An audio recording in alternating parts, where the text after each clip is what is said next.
السلام علیکم دوستو کیا حال ہے؟ خیریت ہے؟ ٹھیک ہو؟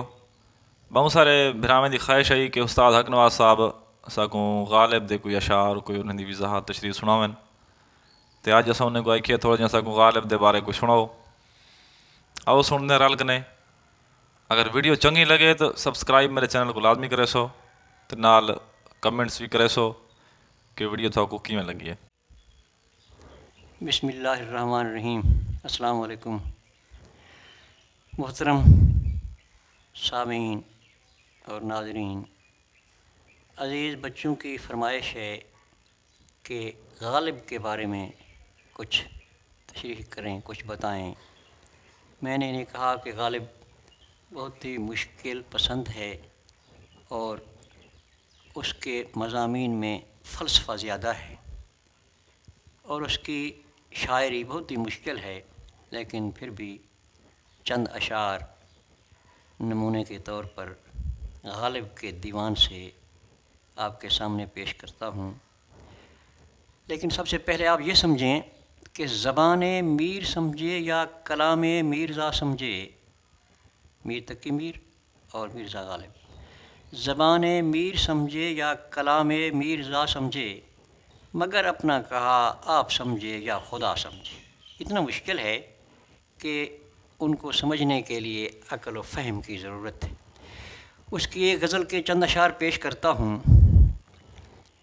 بک جاتے ہیں ہم آپ متاع سخن کے ساتھ، بک جاتے ہیں ہم آپ متاع سخن کے ساتھ، لیکن عیار طبع خریدار دیکھ کر، لیکن عیار طبع خریدار دیکھ کر۔ زنار باندھ صبح صد دانہ توڑ ڈال، زنار باندھ صبح صد دانہ توڑ ڈال، راہ رو چلے ہے راہ کو ہموار دیکھ کر۔ ان آبلوں سے پاؤں کے گھبرا گیا تھا میں، ان آبلوں سے پاؤں کے گھبرا گیا تھا میں، جی خوش ہوا ہے راہ کو پرخار دیکھ کر۔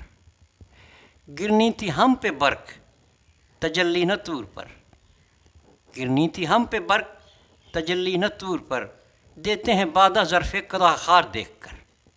یہ چند اشعار ہیں، میں ان کی تشریح کرتا ہوں۔ بک جاتے ہیں ہم اپنے متاع سخن کے ساتھ، بک جاتے ہیں ہم آپ متاع سخن کے ساتھ۔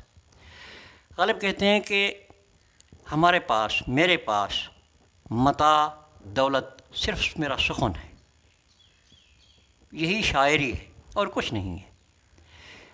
میں اپنے اسی متاع کے ساتھ اپنے آپ کو بیچنے کے لیے تیار ہوں، کوئی خریدار ہو، لیکن خریدار کے ترازو کو دیکھ کر۔ عیار کے معنی ترازو۔ اگر خریدار ڈنڈی مار نہیں ہے، اگر خریدار مخلص ہے تو ہم اپنے متاع سخن کے ساتھ بک جاتے ہیں، اسی کے ہو جاتے ہیں۔ بک جاتے ہیں آپ متاع سخن کے ساتھ، لیکن عیار طبع خریدار دیکھ کر۔ جو ہمارا خریدار ہے، جو ہمارے ساتھ آ کر ہماری زندگی کے متعلق، ہمارے متعلق کچھ جاننا چاہتا ہے یا ہمیں لینا چاہتا ہے، تو ہم بک جاتے ہیں۔ لیکن اگر اس کی طبیعت میں کوئی کھوٹ نہیں ہے، اس کی طبیعت، اس کے خرید کرنے کا ترازو اگر ٹھیک ہے، ڈنڈی مار نہیں ہے، تو ہم اپنے متاع سخن کے ساتھ بک جاتے ہیں۔ دوسرا شعر ہے اس کا، زنار باندھ صبح صد دانہ توڑ ڈال، زنار باندھ صبح صد دانہ توڑ ڈال، راہ رو چلے ہے راہ کو ہموار دیکھ کر۔ اس میں دو الفاظ ہیں، ایک زنار اور ایک صبح۔ زنار وہ دھاگا ہے جو ہندو لوگ اپنے گلے میں ڈالتے ہیں، اس کو عبادت کے طور پر، جیسے ہم لوگ تسبیح پڑھتے ہیں۔ صبح کے معنی تسبیح، صبح تسبیح۔ غالب یہ مشورہ دیتا ہے کہ اللہ تعالیٰ کی ذات کے ساتھ، اللہ تعالیٰ کی ذات کے ساتھ حساب نہیں کیا جاتا ہے۔ اللہ تعالیٰ کی ذات کے ساتھ یہ صبح جس کے 100 دانے ہیں، اس کو توڑ، کیا گنتی کر رہا ہے؟ کیا وہ اللہ تعالیٰ کی ذات آپ کو گنتی کے ساتھ دے رہی ہے. ایک سانس کی قیمت ادا نہیں کر سکتے, ایک گلاس پانی کی قیمت ہم ادا نہیں کر سکتے. اس کو توڑ ڈال. اور زنار کے اندر کوئی منکا نہیں ہے, کوئی اونچ نیچ نہیں ہے. زنار باندھ, اللہ تعالیٰ کی ذات کے ساتھ ایک ہو جا. اس گیتی میں یوں رہیے, اس گیتی میں یوں رہیو جیسے ماہی ساگر میں. اس گیتی میں یوں رہیو جیسے ماہی ساگر میں. یاد خدا میں یوں رہیو جیسے ناگر کا چت گاگر میں. گیتی دنیا جہان یاد, اور اس گیتی میں یوں رہیو جیسے ماہی ساگر میں.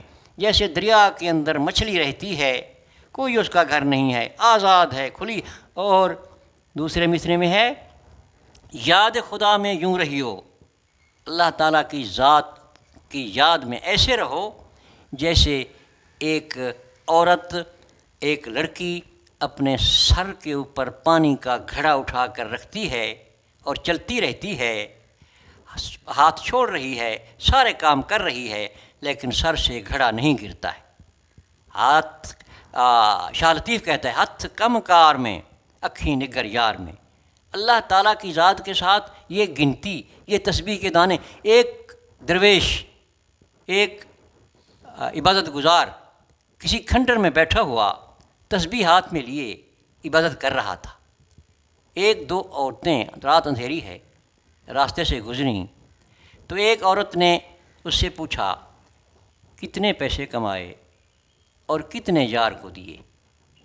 اس عورت نے کہا حساب دوستاں در دل, حساب دوستاں در دل. دوستوں کا حساب دل میں ہوتا ہے, گنتی نہیں کی جاتی. جب یہ بات اس درویش نے سنی اور اس تسبیح کو پھینک دیا اور توڑ دیا. غالب یہ کہتا ہے کہ زنار باندھ صبح سدا نہ توڑ ڈال. اپنا سیدھا راہ رو چلے ہے راہ کو ہموار دیکھ کر. جب راستے پر چلنے والا مسافر چلتا ہے وہ اونچ نیچ کے راستے کو چھوڑ کر سیدھے راستے پر چلتا ہے. اللہ تعالیٰ کے ساتھ ڈائریکٹ واسطہ ہو, ڈائریکٹ تعلق ہو. یہ حساب, یہ کتاب, یہ اونچ, یہ نیچ, یہ تسبیح, یہی اصلاح مشورہ دیتا ہے کہ زنار باندھ. زنار میں کوئی اونچ نیچ نہیں ہے, کوئی گرے نہیں ہے. یہ نہیں کہتا کہ ہندو ہو جاؤ, لیکن یہ ایک طریقہ بتا رہا ہے کہ اللہ تعالیٰ کے ساتھ ایسے سیدھا راستہ استعمال کرو جیسے سیدھا دھاگا ہے.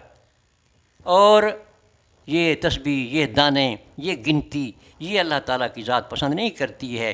اللہ زنار باندھ صبح سدا نہ توڑ ڈال, راہ رو چلے ہے راہ کو ہموار دیکھ کر. اس کے آگے ہے ان آبلوں سے پاؤں کے گھبرا گیا تھا میں, ان آبلوں سے پاؤں کے گھبرا گیا تھا میں, جی خوش ہوا ہے راہ کو پرخار دیکھ کر. دشت نوردی کرتے کرتے, راہ عشق میں چلتے چلتے میرے پاؤں پر آبلے پڑ گئے, چھالے پڑ گئے, آبلے پڑ گئے. میں پریشان تھا, یہ چل نہیں سکتا, یہ آبلے تکلیف کریں گے. لیکن چلتے چلتے میں نے دیکھا میرے راستے میں کانٹے پڑے ہوئے ہیں اور میرا دل خوش ہو گیا ہے کہ ان کانٹوں پر چلنے سے ان آبلوں کا پانی نگل جائے گا اور پھر میں دشت نوردی کرنے کے لیے اور آگے چل پڑوں گا. مطلب یہ ہے کہ عشق میں, دشت نوردی کرنے میں تکلیف کے اوپر تکلیف برداشت کی جاتی ہے. زخم کے بھرنے تلک ناخن نہ بڑھائیں گے کیا, زخم کے بھرنے تلک ناخن نہ بڑھائیں گے کیا. میرے زخموں کو, میرے ناخنوں کو کاٹ رہے ہیں کہ یہ زخموں کو کھریدتا ہے, زخموں کو کھریدتا ہے.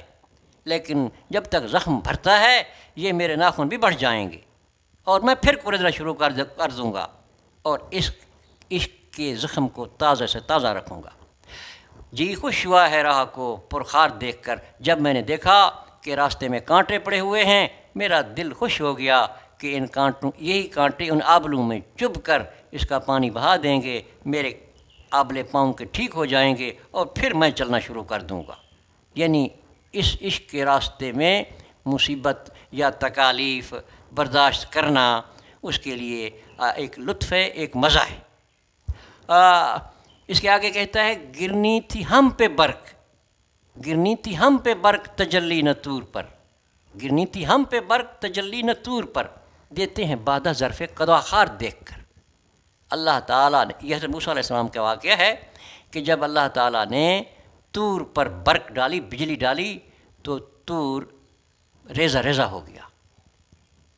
غالب کہتا ہے کہ گرنی تھی ہم پہ برق، اللہ تعالیٰ نے بجلی یا برق ہم پر ڈالنی تھی، ہم پر پہاڑ پر کیوں ڈالی ہے؟ پہاڑ تو بیچارہ بار امانت نہ اٹھا سکا۔ اللہ تعالیٰ نے ہر چیز سے پوچھا، پہاڑوں سے پوچھا، زمین سے پوچھا، فرشتوں سے پوچھا، کیا خلافت کا بار، کیا بوجھ، کیا قرآن پاک کا بوجھ تم اٹھاؤ گے؟ لیکن کسی چیز نے اس کو بوجھ کو اٹھانے کے لیے تیاری نہ کی، اور انسان نے کہا کہ میں بوجھ اٹھاتا ہوں۔ دیتے ہیں بعد ظرف قداخار دیکھ کر، جب شراب دی جاتی ہے تو پینے والے کے برتن کو دیکھا جاتا ہے کہ اس کا ظرف کتنا ہے۔